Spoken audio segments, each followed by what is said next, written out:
Shut up and sit down. Generation Gap AC. AC on Generation Gap for Students and Children in English. The generation gap is an everlasting social phenomenon. Every generation lives at a certain time under certain conditions. So, different generations have their system of values and views, and every side wants to uphold the principles they believe in. We can find a lot of examples in literatures such as Fathers and Sons, novel by Ivan Turgenev, and Woe from Wit by Alexander Griboidov, or taking other sets of examples of popular movies like Bagban, Ek Rishta, etc. This problem has remained unresolved for ages.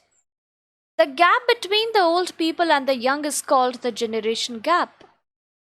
It is the difference in attitude or lack of understanding between the younger and older generation. This generation gap has always been there, but these days it has reached an explosive stage. The values and patterns of life have changed to a great extent. Today, everybody likes to live and behave in his way. This attitude has enlarged the generation gap, which is becoming wider day by day. It is now disrupting the family life completely. The elders look after the children and make all sorts of sacrifices to bring them up.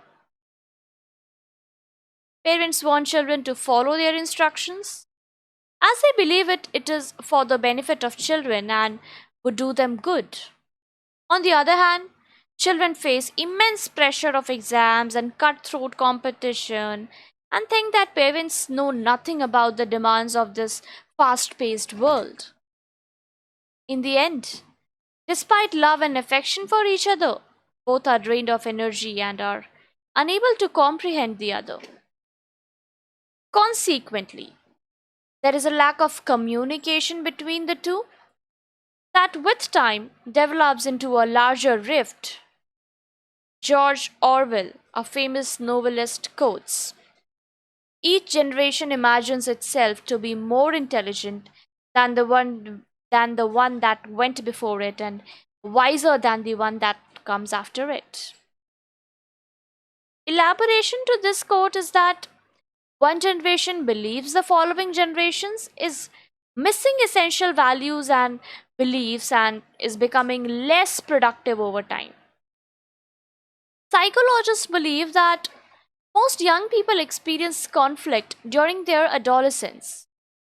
They are neither children anymore, nor yet adults, but individuals who are desperately searching for self identity. As they grow up, they adopt values that differ from those held by their parents and develop an unfavorable attitude towards the adult world. In earlier times, two or three generations lived in the same lifestyle and environment as the development was very slow. But today, the nearest past is very much outdated and the world is more advanced each day. Parents do not even know many of the modern technologies and equipment children use. Conflicts arise because young people feel that they have a right to be independent. They look at parents as enemies who do not let them live the way they want, like by staying out late, wearing fashionable clothes, or choosing their friends.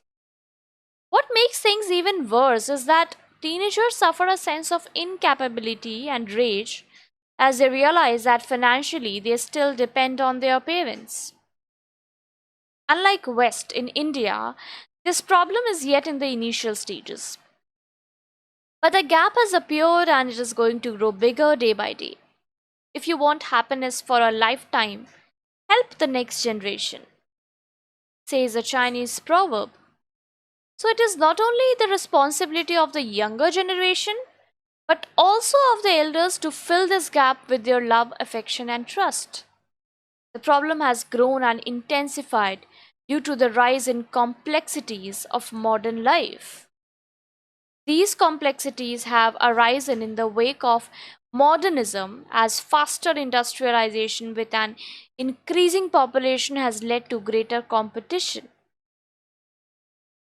The problem arises when parents begin to take things too seriously and forget that as children they had themselves loved adventure and freedom. On the other hand, children too are in the blind race of enjoying life and following their friends.